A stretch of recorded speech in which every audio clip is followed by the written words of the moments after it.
3차 시 합시다. 문학과 인간 10주. 2차 시, 그러니까 1차 시에서는 수필, 2차 시에서 앞부분에 수필과 동화를 이야기했죠. 1차 시에 수필, 2차 시에서 이제 앞부분에 동화, 그리고 2차 시, 에, 2차 시에서 지금 그 연극과 문화 상대주의 이런 내용의 공부를 하고 있었습니다. 이어서 이제 3차 시에 나머지 이야기 합시다. 그다음에 이제 그 그 헬레니즘 이야기 하다가 그리스 반도에서의 세 차례 걸친 크나큰 전쟁, 그러니까 내전인 그 펠로폰네소스 전쟁은 제일 나중에 일어나서 하여튼 그 영향으로 나중에 로마에 편입이 돼버리는 것이고, 이제 그 외부의 적과 맞서서 그리스 반도 그리스 동맹군들이 싸웠던 큰 전쟁이 내가 찾았는데 트로이 전쟁이 있고 뭐 300이라는 영화도 있고 그러죠. 트로이 전쟁이 있고 그다음에 이제 그 페르시아 제국과 맞섰던 페르시아 전쟁, 그건 이야기했습니다. 페르시아 전쟁, 그 페르시아 세력과 엄청난 이제 대군이었는데 그 이슬람 그 교도들이죠. 그러니까 이제 그리스 기독교는 그 이후에 이제 그 발흥했지만 그 헬레니즘 문화에, 그러니까 전에도 이야기했지만 서구의 정신사에 그 문명의 두 기둥이, 하나가 헤브라이즘 기독교, 하나가 헬레니즘, 그러니까 그리스 문명을 근간으로 한 로마 시대의 소위 동서융합 문화, 헬레니즘. 그래서 이 헬레니즘 문화로부터 지금 이제 자문화 중심주의, 유럽이 문명이고 중심이다라고 하는 거.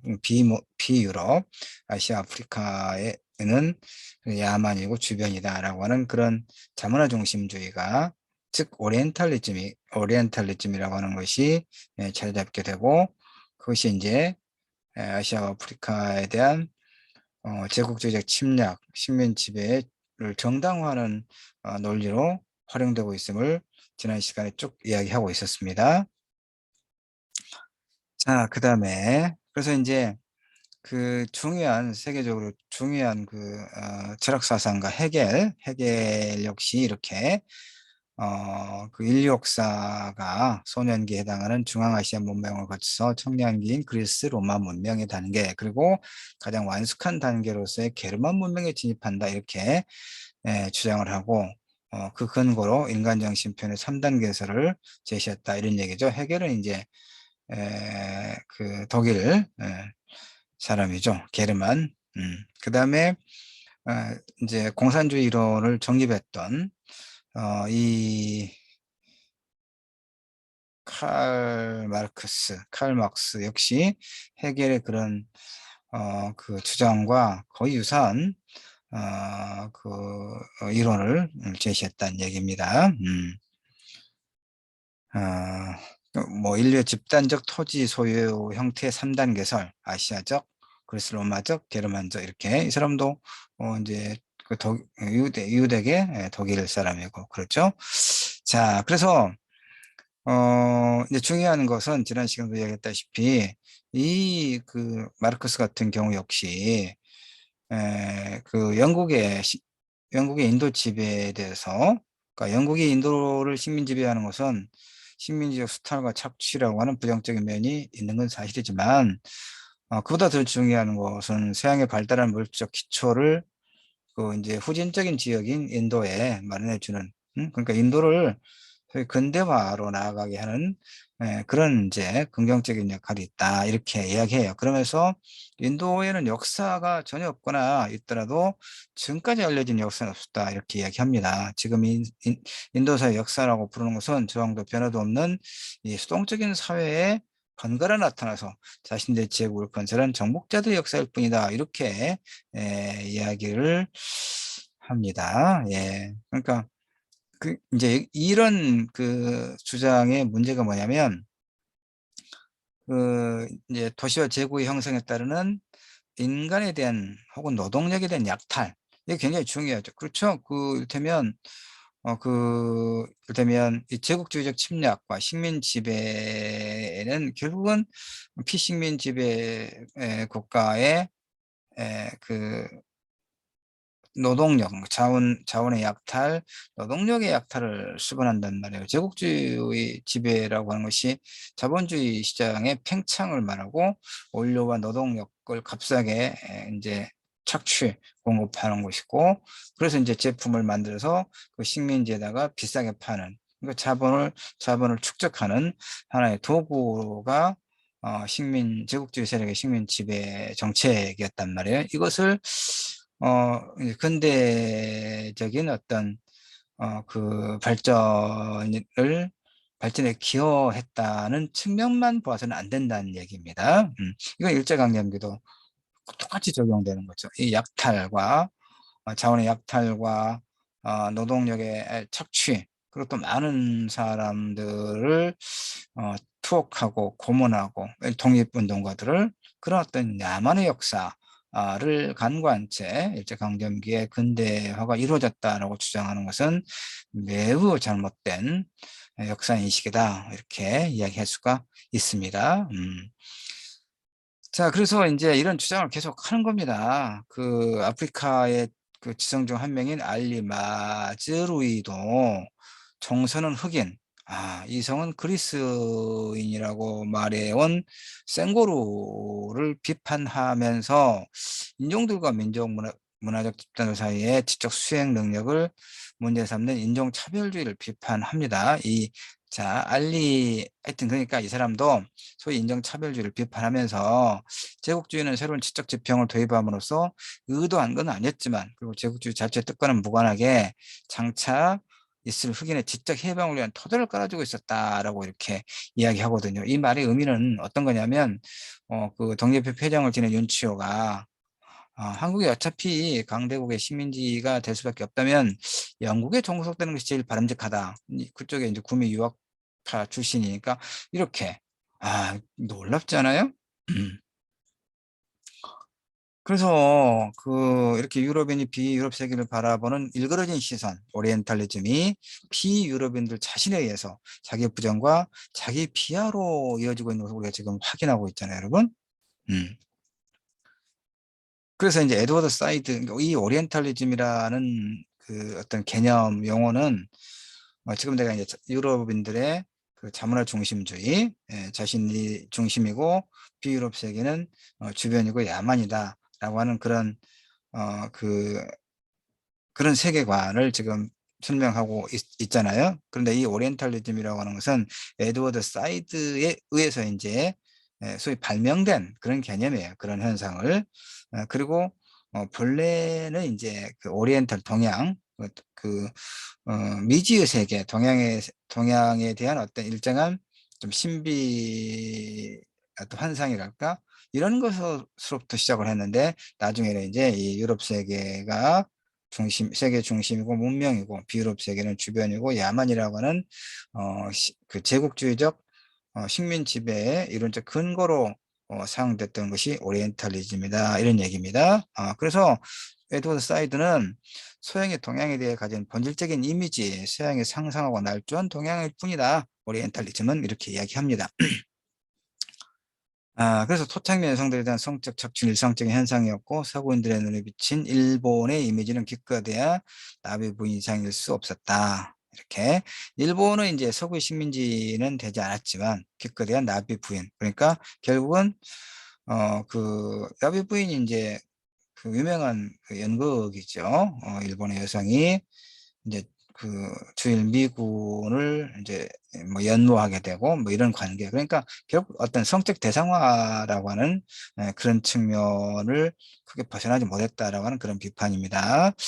그런데 이제 문제는 뭐냐면 1945년 2차 세계대전이 끝났잖아요. 연합국의 승리로. 그리고 이제 우리도 일본의 패배로 인해서 우리의 이제 노력도 많이 있었긴 있었지만 우리 자체의 힘만으로 이제 해방이 된 게 아니었잖아요. 만주나 중국 지역에 있었던 여러 그 독립 무장 세력들이 한반도 내에 진공할 여러 이제 준비를 하고 있었는데 히로시마와 아마 나카사키 그렇죠. 두 군데 원자 폭탄을 미국이 이제 던지고 항복을 받아내고 그럼으로써 급작스럽게 이제 한반도가 우리가 일본 제국주의자들의 그 손아귀에서 해방이 되잖아요. 그러니까 이제 38선 갈라서 우에는 소련군의 지지를 받는 김일성 집단이, 그다음에 남한은 미 군정이 실제로 미 군 하지 중장이 와서 군정을 실시하는 겁니다.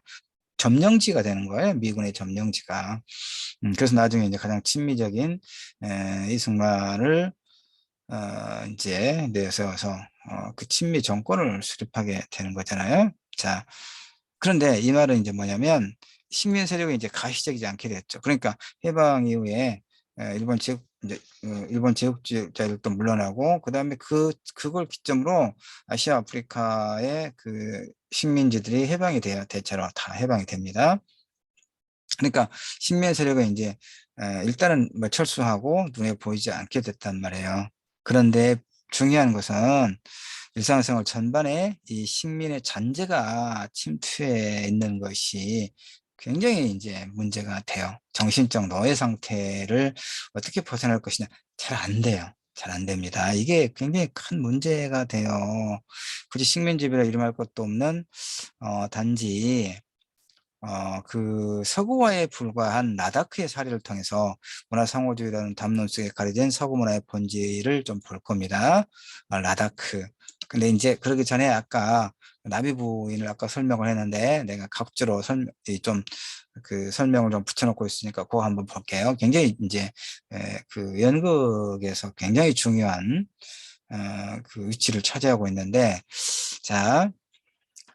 푸치니의 오페라 나비 부인, 네, 푸치니의 오페라 나비 부인은 문화와 인정의 벽을 뛰어넘은 슬픈 사랑의 서사시 이렇게 보통 이제 해석하고 광고를 합니다.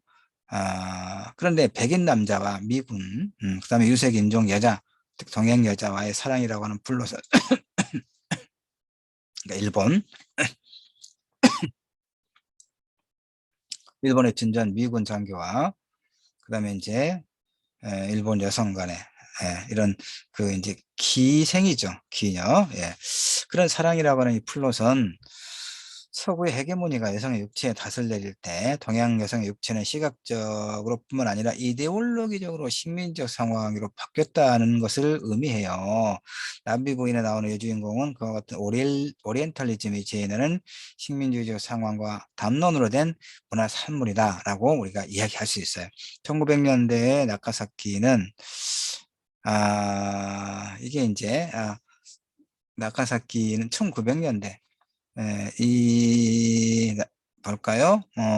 1900년대 나카사키는 돈벌이와 즐거움을 찾아 떠도는 양키의 정박지며 초조산 일본 여성과의 결혼도 다음 달이면 자유로울 수 있는 즐거움과 쾌락으로 전락하고 핀커톤 나비 부인은 남자 주인공 백인 남성 핀커톤이 지어내는 제국 미국은 영원한 주체고 또한 피식민지의 모든 장소에 하는 일본과 모든 쾌락의 대상인 아름다운 소녀는 미국에 대한 객체이자 타자로 자리매김 된다. 그래서 미군 장교 피커톤과 일본 기생 초조사는 일본과 미국과 일본의 문화를 대표하는 그러니까 이 부치니 오페라 나비보이는 바로 이런 식민 제국주의적 어떤 그런 그 담론을 여실히 보여주고 있다 하는 겁니다. 자, 하여튼 이제 식민 지배, 뭐 아시아나 아프리카 어디서든 이제 2차 세계대전이 끝나고 난 다음에는 다 독립을 일단 했단 말이에요. 그 제국주의 세력으로부터. 그래서 이제 식민 지배 상황은 일단 아니죠. 그래서 식민 지배는 이제 가시적으로는 보이지 않지만, 그 식민 지배 그늘, 정신자, 그러니까 우리 한국의 경우에도 일본 제국주의 잔재를 음, 떨쳐버리지 못한 게 너무 많습니다. 자, 그 다음에 라다크. 라다크. 오래된 미래라고 하는 그, 이제 책이 있는데, 번역됐는데요. 자, 이제 이게 얼마나 이 식민 제국주의 그런 영향이, 그 피식민지 사람들의 정신에 짙은 그림자를 지워지지 않는 그림자를 남기는가를 오래된 미래를 통해서 한번 확인해 보려고 해요. 내가 처음 내에 왔을 때, 그것은 아름다운 고장이었다. 포장된 길은 돌뿐이었고 자동차를 보기는 어려웠다. 공기는 수정처럼 맑았다. 히말라야 산, 그, 어, 자락에 있는 마을이죠. 이 라다크가. 이제 그래서 누구나 서로 이제 인구가 많지도 않고 그 지역에서만 오래 사니까 누구나 서로 알고 있었고 인사를 나누고. 그런데 지난 16년 동안 나는 이 마을이 현대도시를 확장되어 가는 걸 지켜보았다. 이 일에, 라다크라고 하는. 영혼도 없고 간판 같은 집단 거주지가 초록색 밭들을 먹어 들어갔고 먼지투성이의 사막 지대로까지 뻗어갔다. 그러자 이제 사람들은 여러 면에서 분열되어 갑니다. 나이 든 사람과 젊은 사람, 남자, 여자, 부자와 가난한 자, 불교도와 모슬렘 교도 사이에 간격이 생겨났고, 물론 종족 간의 긴장은 식민주의나 현대화 이전부터 있었던 현상이긴 하지만 지난 16년간 인도에서 직접 체험한 후에 나는 개발이 이미 존재하는 긴장을 악화시킬 뿐만, 이런 긴장이 없었던 건 아니지만 그런 긴장을 더 악화시킬 뿐만 아니라 인공적인 결핍을 만들어내고 그들이 흉내낼 수 없는 표준적인 서구의 모델을 따르려는 그런 압력을 가한다는 사실을 깨달았다. 대부분의 사람은 금발에 푸른 눈일 수가 없죠. 그렇죠? 이 자동차인데, 오타가 있군요. 이 자동차를 2대 가진 가정에 살고 있지 않다. 근데 우리나라는 지금 이제 자동차 2대 가진 집이 굉장히 많죠. 우리나라 같은 경우에 이제. 에, 그런데도 그것이 우리 지구촌에서 떠받들어지는 이상적인 이미지다. 근데 그 이상에 도달한다는 것은 자신의 문화 뿌리를 거부하는 것이고 결국 정체성을 부여하는 것이 되는데, 거기에 따른 소유와 분노와 원한과 폭력은 제3세계 절망적인 느낌을 주더라. 그러니까 이 라다크가 이런 자본주의적, 일테면 뭐 자동차도 없고 냉장고라든가 이런 텔레비전도 없던, 그런 이제 높은 산악지대의 그런 마을, 그 사람들만이 살 때는 이제 그 어떤 물질적인 풍요하고는 거리가 먼 그런 사회였단 말이에요. 근데 대부분 물질이 풍요롭지 않으니까 부족하고, 그러니까 사실 크게 부족함을 결핍을 느끼지 못했단 말이에요. 그리고 이제 뭐 일정하게 사람들 간에 사람 사는 사회니까 일정하게 이런 어떤 차이와 갈등이 없는 건 아니지만 뭐 그런 세계는 없지만, 에, 이제 그 이 서구의 자본이 이제 이 지역에 들어오고 침투하고, 그래서 도로를 놓고 그래서 자동차가 들어오고, 그다음에 이제 냉장고가 들어오고, 그다음에 이런 텔레비전이 들어오고, 텔레비전을 통해서 서구 세계, 이 지역 밖의 세계를 만나게 되죠. 굉장히 풍요롭고 어떤 문명의 혜택 속에 살아가는 어떤 세련된 그런 도시적 삶을 보게 된단 말이에요. 그러니까 물질적으로 풍요롭지는 않았지만, 음, 그렇게 문제 없이 살았던 이 지역 사람들이 갑자기 자신들의 문화는 열등한 것이 아닌가, 자신들의 삶은 얼마나 이를테면 그 문명과 먼 그런 원시적인 삶을 살고 있는가 하는 박탈감을 갖게 되는 겁니다. 무슨 사람들 간에 이제 이런 어떤 그동안에 있었던 아주 작은 갈등들을 증폭시키게 되죠. 이제 부를 갖게 된 사람과 어떤 여러 가지 요인으로 인해서 그렇지 못한 사람과의 어떤 갈등이라든가 이런 게, 그래서 이제 거기에 따른 어떤 소외, 분노, 원한과 이제 폭력, 이런 것이 어떤 절망감을 주는 그런 세계로 변해버린 것을 이 오래된 미래에서 우리가 읽을 수가 있어요. 그래서 이제 그다음에 이제 이게 오리엔탈리즘이라고 하는 겁니다. 알겠죠? 오리엔탈리즘. 서구 여러 번 이야기했습니다. 그 서구 세계가 그들이 문명이고 중심이다라고 하는 것. 그리고 비서구, 비유럽 세계에는 주변부에 있고 그 문명에 이르지 못한 그 야만의 상태에 있고, 그래서 서구 제국이 아시아 아프리카 지역을 그 식민 지배하는 것은 착취 약탈의 면보다는 그들을 문명, 그들에게 문명을 야만의 상태에서 문명 개화의 상태로 이렇게 근대적인 어떤 그 문물, 그다음에 어떤 뭐 교육, 이런 것을, 그러니까 후진적인 지역을 자신들과 같은 그런 어떤 근대적인 국가로 변모시켜주는 그런 긍정적인 측면이 강하다라고 그 식민 지배를 정당화하는 이데올로기로 사용됐던 게 오리엔탈리즘이다, 이런 얘기입니다. 그런데 이제 조금 이따 또 보겠지만 이 아까 에드워드 사이드가 이 오리엔탈리즘이라고 하는 것은 그 서양이 동양에 대해 가진 본질적인 이미지, 서양이 상상하고 날조한 동양, 실제가 아니다라고 이야기를 했고요. 그 다음에 이제 뭘 좀 이 순서대로 보고자 하냐면, 그 이제 박제 오리엔탈리즘, 이걸 옥시덴탈리즘이라고도 하는데요. 그 이제 그 우리나라 작가들을 보면 이런 게 있어요. 그 우리 안에 알게 모르게 침투해 있는 박제, 그러니까 오리엔탈리즘의 복사판, 그 얘기잖아요. 예. 그러니까 오리엔탈리즘은 그 유럽 세계가 비유럽 세계를 식민 지배하는 하나의 그런 그 식민 지배를 정당화하는 논리, 앞선 세계가 뒤떨어진 세계를 지배하는 것은 그런 어떤 착취와 침략이 아니고 그들을 근대화로 이끌어주는 그런 면이 강하다고 정당화 논리로 사용했다고 여러 번 이야기했습니다.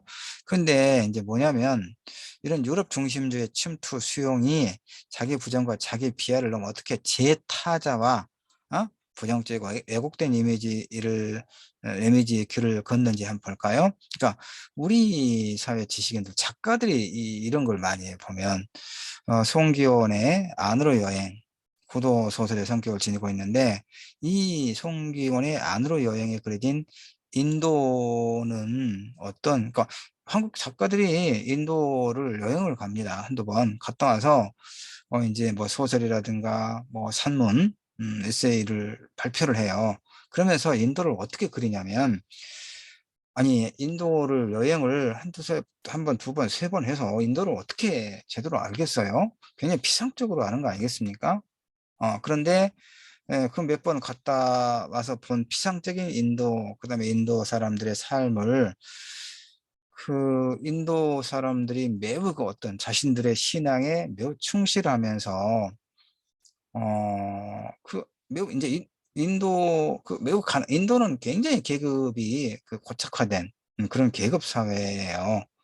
그리고 그 하층 계급과 특히 여성에 대한 어떤 성적 폭력이 아주 공공연하게 이렇게 일어나고, 그다음에 또 그 명예살인이라고 하는 그 이를테면 뭐 그 요즘 우리가 이야기하는 뭐 보통 보편적으로 이야기하는 어떤 정상적인 결혼 제도 외의 어떤 그 이성적인 관계를 맺었을 때 그것을 자기 가문의 명예를 더럽혔다고 그래서 자기 그 뭐 아버지나 오빠나 이런 사람들이 그런 여성을 그 폭력을 행사해서 죽음에 이르게 해도 아무 문제가 없는, 뭐 이건 인류의 어떤 그 보편적인 인권이라고 하는 측면에서 보면 굉장히 야만적인 거 아닌가요? 음. 그런데 그것이 공공연하게 일어나고 있는 게 인도예요. 그다음에 계급 차별도 굉장히 심하고, 가난한 사람들은 그 뭐 인도의 겐지스강이라든가, 저번에 그 코로나 바이러스가 전 세계적으로 확산해서 이렇게 이제 많은 지역에서 그 사람들이 이제 죽어나가고 그랬는데, 인도 같은 경우 어떤 치료나 적절한 예방의 그런 방역이 제대로 이루어지지 않아서 코로나 바이러스에 감염돼서 죽은 엄청나게 많은 사람들의 시신을 뭐 겐지스강 근처에서 불에 태워서 그 이제 화장하는 그런 하나의 일종의 문화로 불에 태워서 일종의 화장을 하거나, 근데 미처 화장도 제대로 못 하거나 뭐 매정, 그래서 그 또 태풍이 부니까 그 강가에 이제 이렇게 버려져 있던 그 시신들이, 엄청나게 많은 시신들이 이제 이 강으로 떠 죽은 그 고기들이 떠오듯이, 그런 저번에 뉴스도 보고 그랬거든요. 그러니까 다시 말해서 어느 나라나 나름의 어떤 여러 가지 사회적인 문제, 구조적 문제가 없는 건 아니지만, 인도 역시 불평등 구조가 굉장히 심하고, 그다음에 하층 계층의 사람들은 굉장히 경제적으로 살기 어려운 삶을 살고 있어요. 근데 우리나라 작가들이 한두 번 인도를 여행하고 와서 그들을 아주 구도자적인 사람들, 물질적인 가난은 아무것도 아닌 것처럼 정신세계를 통해서 아주 그 행복한 삶을 살고 있는, 그래서 굉장히 아주 음, 그 아주 현실을, 인도 사람들의 삶의 현실, 아니 사람들의 삶이라고 하는 것이 어느 문화권에 살든 어느 지역 어느 국가에 살든 보편적인 어떤 문제가 있잖아요. 아니 가난하면, 물적 가난하면, 그 여러 가지 부족하면 사람들이 결핍을 느끼고 상대적인 소외, 박탈감을 느끼고 그러지 않겠어요? 불행의식을 갖게 되는 것이고. 근데 뭐 그렇게 가난한 사람들이, 헐벗고 굶주린 사람들이 어떤 그 자신들의 어떤 신을 믿으면서 그걸 아무렇지도 않은 것처럼 여기는, 이를테면 뭐 구도자의 어떤 그 길을 가고 있는 것처럼 묘사하고 있는 것은 완전 거짓말, 가짜죠. 나는 그런 점에서 우리나라 작가들 아주 그런 그 인도의 아주 아주 표피적인 일부를 아주 과장해서 구도의 나라, 그런 어떤 걸로 묘사하는 것을 나는 굉장히 잘못됐다고 보는데, 봅시다. 송기원의 안으로 여행의 그 인도는 정복하고 지배받아야 마땅한 야만적 인종이 사는 것으로, 사람이 살 만한 땅이 아닌 것으로 또 이 사람은 그렇게 묘사하고, 송기호는 소설을 굉장히 잘 쓰고 괜찮은 사람인데 불교 출신인데, 근데 내가 개인적으로 알지는 못하지만 뭐 이야기는 많이 들었고 긍정적으로 보는 사람인데도 불구하고, 이런 왜곡된, 그러니까 송기호는 이제 이렇게 봐요. 인도를 갔다가 이 사람 또 거꾸로 인간이지만 완전히 인간이 아닌 동물과 구분이 모호한 인간 군상의 가축처럼 맨발로 온갖 더러움 속에서 굶주린 아귀처럼 문명이 그렇게 살아간다고 묘사를 하고 있고, 또 강석경도 뭐 이상문학상도 받고 그런 그런 작가인데도 뭐라고 이야기하냐면, 인도 갔다 와서 문명 이전에 본능적 생활을 영위한다고. 그러니까 강석경이 그런 인도인은 인도인이었고, 그저 야만인만 있고, 일본인들은, 아니 일반적으로 인도인들은 본능적이고 신뢰하기 어렵지만, 이렇게 이야기합니다. 그러니까 강석경과 송기훈의 소설에 나오는 인도는 더러움과 빈곤이 가득할 뿐 즐거운 일이나 사람다운 사람은 보이지 않고, 그다음에 이제 하늘 호수로 떠난 여행 유시와, 여러분 뭐 굉장히 잘 알고 있죠. 뭐 이런 그 명상의 신, 이 사람도 그렇게 해요. 이 사람들은 아까 내가 말했던 것처럼, 응? 다 명상가 같고 다 철학자 같다. 이게 어떻게? 응? 인도 하층민들은 절대적 빈곤 상태에 있단 말이야. 정말 가난해도 행복할까, 여러분? 다 명상가 같고, 이 두 되면 자꾸 강조 표시를 찾으려고. 그러니까 강석균과 송교는 인도를 굉장히 이제 부정적으로 보죠. 더러움과 빈곤이 가득할 뿐 즐거운 일이나 사람다운 사람 보이지 않는 것으로 또 묘사하고 있고, 그다음에 루시와는 맨날 다 명상가 같고 철학자 같다고 이렇게 이야기합니다. 그가 이렇게 명상가 같고 철학자 같다고 한 인도 하층민들은 절대적 빈곤 상태에 있는 사람들이거든요. 어떻게 이렇게 극과 극으로 두 사람들은 이를테면 서로 달리 인도를 묘사하고 있지만, 그야말로 아주 이게 가능합니까, 여러분? 그러니까 보는 자와 보이는 자 위상은 같지 않지요. 그러니까 나와 다른 분을 타자화하지 않고 즉 차별과 배제로 그런 관점으로 밀어내거나 왜곡된 시선을 읽어내지 않고 어떻게 그 있는 그대로를 이해하면서 각자의 문화를 존중할 것인가 하는 것이 굉장히 중요합니다. 자, 그래서 이제 인연과 관련돼서 이야기하면 바로 이런 여러 가지 이제 그 어떤 문제의식을 이제 또 갖게 되지 않겠어요? 그래서 레비스트로스라고 하는 인류학자가 이름을 좀 써놓을게요. 여기는 아마 그걸 지금 없는 모양인데, 레비스트로스라고 하는 인류학자가 있습니다. 이 사람은, 그러니까 에드워드 사이드는 아까 그 오리엔탈리즘을 그렇게 이제 그 비판하고 있는 것처럼 레비스트로스라고 하는 또 인류학자가 레비스트로스가 이제 문화 상대주의라고 하는 것을 레비스트로스라고 하는 인류학자가 아, 우리나라에도 번역이 된 책이 있습니다. 슬픈 열대라고 하는 책에서 뭐라고 이야기하고 있냐면 그 레비스트로스는 서구인들이 그 생각하고 있는 어떤 슬픈 열대, 이 열대 우림 지역에 들어가서 한 7년 정도 실제로 현지인들과 거의 살다시피 하면서 이 소위 문명인들이 생각하고 있는 여러분 야만인 그러면 어떤 이미지가 떠오릅니까? 그 식인습성, 응? 그러니까 어, 그래서 이제 식인습성을 갖고 있다고 알려져 있는 열대우림 지역의 그런 원시 부족을 찾아가서 7년 동안 거의 살다시피 하면서 그 사람들의 소위 문화적 습속이랄까 이런 걸 관찰합니다. 그 결과로 이제 슬픈 열대라고 하는 책에다가 뭐라고 얘기하냐면 그 원시 종족들이 이를테면 일정하게 식인 습성을 갖고 있더라. 근데 우리가 상상하는 것처럼 이 사람들이 우리는 치맥을 굉장히 좋아하죠. 그러니까 닭 요리가 굉장히 많아요. 뭐 통닭도 이를테면 뭐 구워 먹기도 하고 뭐 찜닭도 있고 그다음에 이제 삼계탕처럼 이렇게 탕으로 해 먹기도 하고 뭐 다양한 방법이 있죠. 그러니까 뭐 구워 먹고 볶아 먹고 쪄 먹고 뭐 삶아 먹고 여러 형태 요리가 있는데 식인습성이라고 하는 것이 사람을 그렇게 잡아서 토막치고 양념하고 뭐 삶고 볶아서 먹는 게 아니라 자 A라고 하는 부족이 B라는 부족과 이제 어떤 뭐 전쟁을 했다. 그러면 상대방의 이제 소위 리더를 뭐 추장이나 이런 사람들을 이제 전사시켰다. 그러면 그 사람들의 살점을 좀 취한다는 얘기입니다. 왜냐하면 어떤 두려움을 극복하고 그다음에 이제 자기 지역에서 이제 그 좀 존경받는 그런 뭐 소위 말하면 원로나 이런 추장이나 이런 사람들이 죽으면 소위 이제 그들이 가지고 있는 긍정적인 어떤 그 정신을 그 후손들이 물려받는다는 그런 의식을 가지고 살점을 좀 취한다는 겁니다. 사람을 볶아 먹고 튀겨 먹고 삶아 먹고 구워 먹는 게 아니라 그러면서 어, 결국 레비스트러스가 슬픈 일대에서 말한 건 이거예요.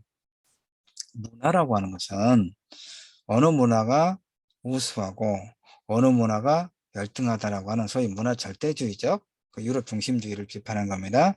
그건 그 옳지 않다. 모든 문화는 나름대로의 연원이 있고 그래서 나름대로의 어떤 일정한 가치와 의의가 있다. 이것이 문화 상대주의예요. 그러니까 유럽의 자문화 중심주의, 즉 절대주의적 어떤 관점을 이 슬픈 열대라고 하는 책을 통해서 굉장히 논리적으로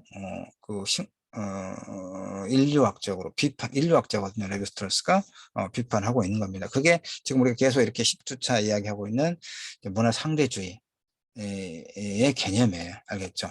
모든 문화는 어떤 문화는 우수하고 어떤 문화는 열등하다라고 하는 것은 성립하지 않는다. 어떤 문화든 나름의 의의와 가치가 있다라고 하는 것이죠. 그래서 이제 에드워드 사이드가 오리엔탈리즘이라고 하는 책을 통해서 그런 서구의 그런 제국주의적 논리를 비판했던 것처럼 레비스트로스는 슬픈 열대라고 하는 책을 통해서 문화 상대주의적 개념을 이렇게 어떤 근거를 들어서 이렇게 제시를 했습니다. 자, 그래서 문화 상대주의, 문화 상호주의, 문화 상대주의라는 개념을 알겠죠? 문화 상호주의라고 하는 것도 같은 맥락입니다. 상호, 서로 간의 어떤 문화의 어떤 교환, 교류. 그러니까 어느 일방이 제국주의적 침략처럼 어느 일방의 문화가 어느 한 지역을 그 고유의 문화를 절멸시키고 그러면서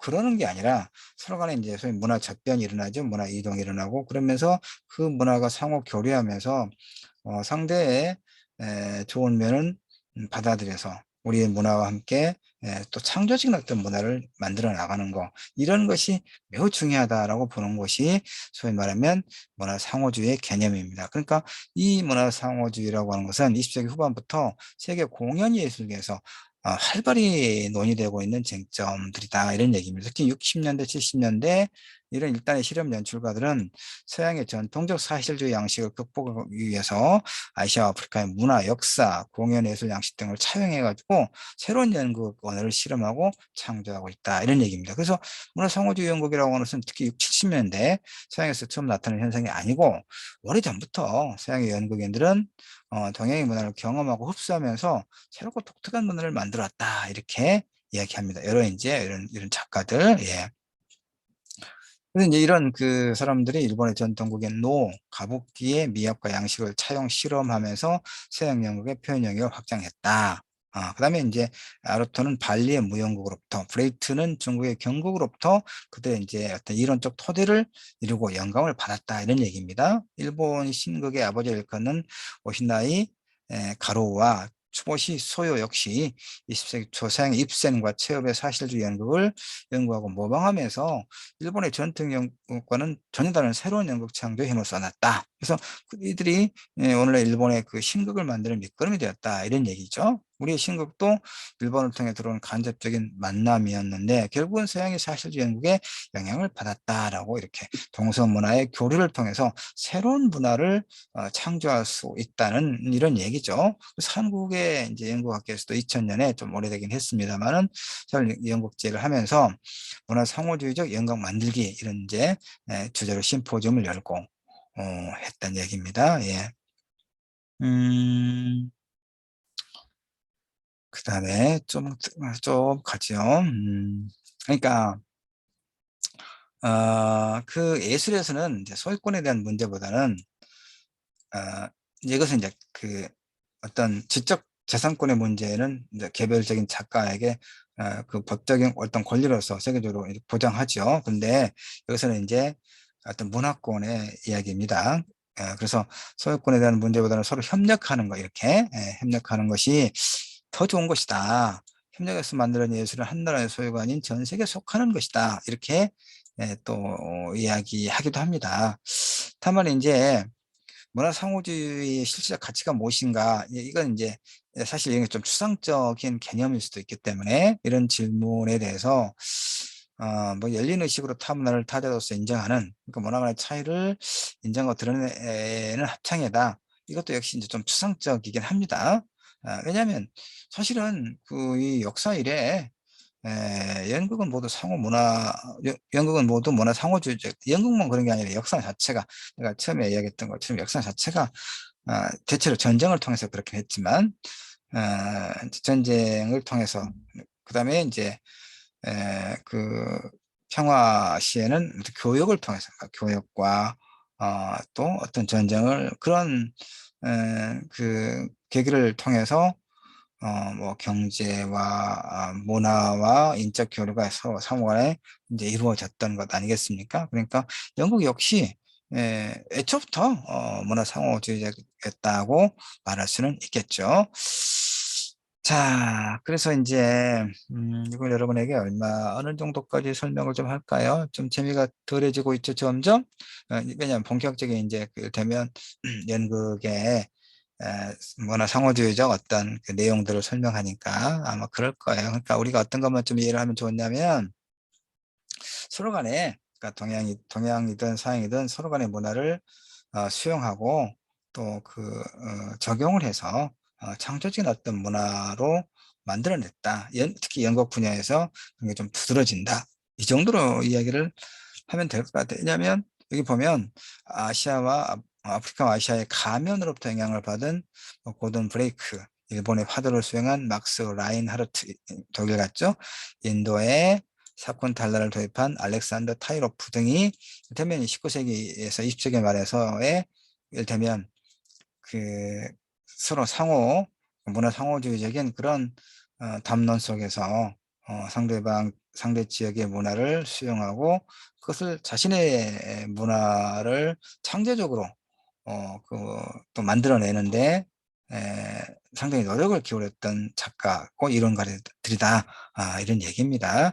다만 이제 보면 이 문화 상호주의와 관련해서 어떤 취지는 이제 긍정적으로 보면서도 일정하게 염려하는 이제 그 어떤 사람들이 있어요. 그게 뭐냐면 음, 여기 볼까요? 그러니까 이렇게 문화 상호주의 연극 작업을 통해서 그 어떤 이제 각각의 문화적 특수성을 넘어서서 어떤 보편적인 어떤 보편성을 추구하는 이런 일련의 시도가 제3세계 비평가들에게서는 강한 반발을 받아요. 왜 그러냐면 그 이제 어떤 세력이 다른 지역을 침략할 때 그러니까 뭐 우리 역사도 보면 돼요. 임진왜란 때 이제 그 일본이 그 대규모의 군사를 조직을 해서 조선을 침략하죠. 그럴 때 그 소위 그 전투병만 온 게 아니에요. 일본의 그 종교, 외색 종교인 남묘 호랭교인가 뭐 이런 종교도 들어와요. 그다음에 그 근대 개화기 무렵에 한말에 서구의 열강들이 제국주의 열강들이 뭐 미국, 프랑스 이런 열강들이 영국 이런 열강들이 러시아도 그렇고 이렇게 조선을 이제 조선의 그 개항을 요구하죠. 프랑스나 미군이 이렇게 함대를 끌고 와서 그런 시점에서 그들이 전투병력만 보낸 게 아니란 말이에요. 그걸 전후해서 소위 선교사를 보내죠. 그러니까 그런 맥락에서 이제 제3세계, 이제 뭐 자유주의, 자본주의 세계, 1세계, 2세계가 뭐 이제 그 대항하는 사회주의 세계. 제3세계는 뭡니까? 결국 이제 아시아, 아프리카 같은, 일단은 이제 경제적으로 좀 낙후된, 그런 지역. 이 제3세계는 이런 소위 문화 상호주의라고 하는 이런 그 작업 자체를 이제 의심의 눈초리로 보는 거예요. 왜냐하면 문화라고 하는 것이 문화가 이런 뭡니까? 문화라고 하는 것이 이제 우리 문학도 문화라고 하는 큰 되면 카테고리 속에 들어있는 것 아니에요? 문화예술? 그러니까 문화라고 하는 것은 어떤 어느 일정한 지역에서 살고 있는 사람들의 어떤 총체적인 삶의 모습, 굉장히 추상적이죠. 그러니까 언어라든가 이런 의복이라든가 그다음에 식사라든가 그다음에 이제 일상생활에서의 사람들과의 관계에서 뭐 인사하는 방법이라든가 뭐 그런 예절이라든가 뭐 교육, 제도, 법 이건 모두를 총칭해서 문화라고 하잖아요. 그러니까 A라고 하는 어떤 그 소위 유럽 세계에 경제적으로 이제 그 산업화가 일찍돼서 경제적으로 부강하고 그러면 이제 그걸 그 국가 재정을 바탕으로 군사력을 또 이제 강한 군사력을 갖고 있고 그 사람들은 결국은 그런 나라들은 이제 소위 전원의 식민지를 건설해야 됐고 식민지를 확보해야 됐고 자본주의가 팽창해야 되니까 그들의 자본주의가 계속 이렇게 확장해 나가기 위해서는 필연적으로 소비 시장이 필요하고 그다음에 이제 그 값싼 노동력과 그 생산에 필요한 어떤 자원들을 확보할 것이 요구되기 때문에 그 앞선 군사력을 동원해서 앞세워서 이제 경제력이 뒷받침되고, 그래서 이제 그 제3세계들, 그 아시아 아프리카 지역을 국가를 침략해서 지배하는 강제적으로 이런 것이었죠. 그런데 그런 과정에서 아까 이제 뭐 예를 들었던 것처럼 임진왜란이라든가 한마의 경우를 예로 들었던 것처럼 그 군사력만, 전투병력만 보낸 게 아니라 일단 점령하고 나서 그 지역 사람들을 그들이 가지고 있는 어떤 종교와 언어와 어떤 문화로 총칭되는, 그러니까 일본이 조선을 식민 지배하면서 나중에는 조선어 사용을 금하고 교육도 금하고 이름도 일본식으로 개명하게 하고, 그러니까 내선일체라고 해서 조선의 민족성을 조선의 독자적인 민족성을 완전히 말살하고 일본화시킨 하나다른 내선일체, 이런 이제 허구적 방식을 통해서 소위 문화적 어떤 침탈까지 같이 했던 거죠. 그러니까 이제 오늘날 있어서 그런 제3세계는 이 서구 제국주의 세력의 식민 지배를 다 경험했단 말이에요. 그렇죠? 그렇기 때문에 이 이제 서구의 소위 선진 지역의 이런 작가들이 동양의 이런 그 어떤 문화를 차용을 해서 접목하는 이런 다양한 예를 들면 여기죠. 새들의 회의라고 하는 그 작품이 1970년에 발표한 새들의 회의는 페르시아의 신전에서 행해진 중세 희곡 원전을 인도의 대서사시 마하라바타로 각색 극화한 것이다. 그래서 인도의 뭐 카타칼리, 자바섬과 발리섬의 그림자 극, 노의 기법들이 일본의 전통적인 그 연극인데 노의 기법들이 절충적으로 사용되었다 이런 얘기죠. 그래서 이 피터 브록은 문화를 국가의 문화, 개인의 문화, 그리고 연계의 문화로 이렇게 구분하면서, 연계의 문화는 뭐냐?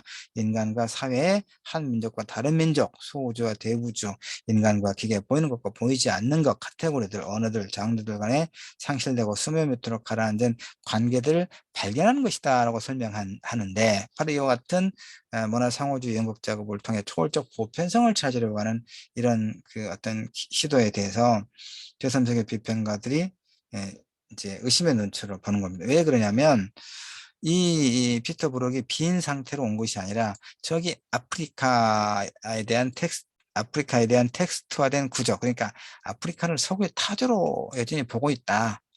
이거 되면, 왜냐하면 자 이거예요. 보는 사람과 어? 보는 사람과 보이는 대상은 관계가 평등할 수가 없잖아요. 그렇죠?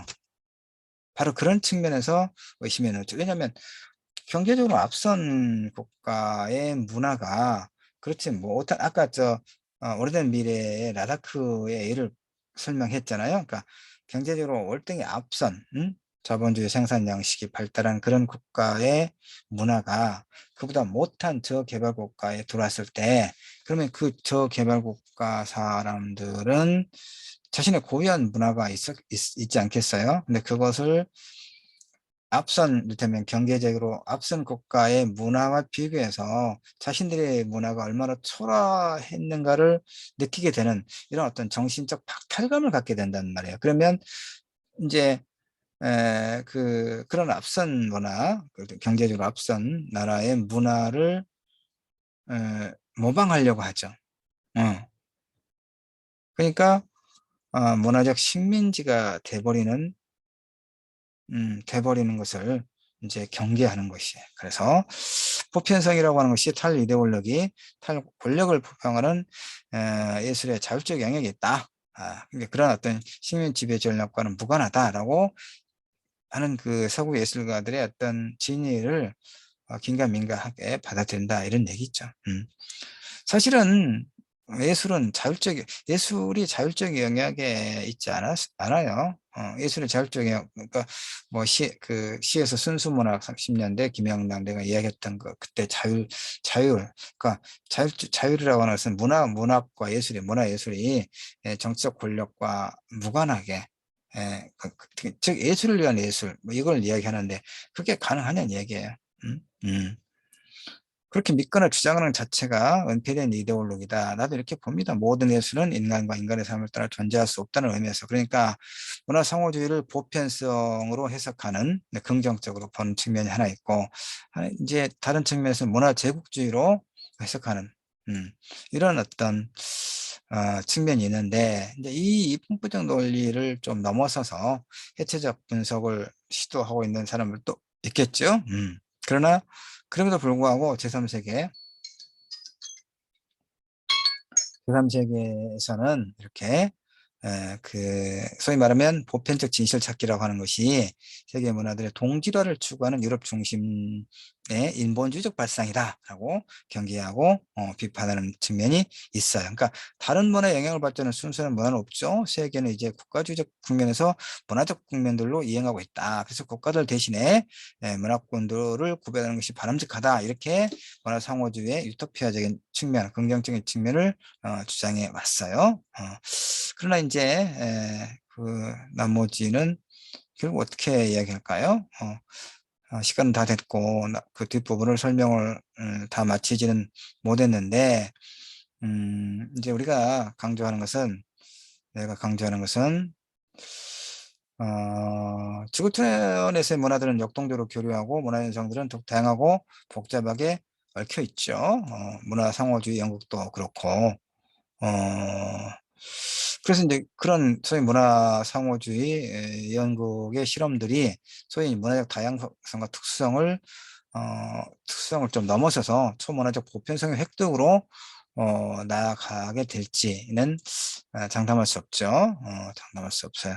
어쨌든 그 이제 좀 추상적인 결론이겠는데, 어떤 타문화에 대한 이해와 존중은 어쨌든 굉장히 중요하다라고 하는 것은 말할 수가 있겠습니다. 자, 그래서 다시 어쨌든 인류는 제일 앞에 얘기했던 것처럼 그래서 호모 레시프로쿠스 탄생, 호모 레시프로쿠스, 상대가 경쟁하지만 상대에 의존하고 협력하지 않고는 자신도 존재할 수 없는 인간. 그러니까 문화 상호주의 담론도 그런 관점에서 서로 간에 활발한 어떤 접근은 어쨌든 필요하다는 생각을 하게 됩니다. 자, 이 정도까지 해서 문화과인과 10주 3차도 마치고 10주 전체 마치도록 하겠습니다. 수고하셨습니다.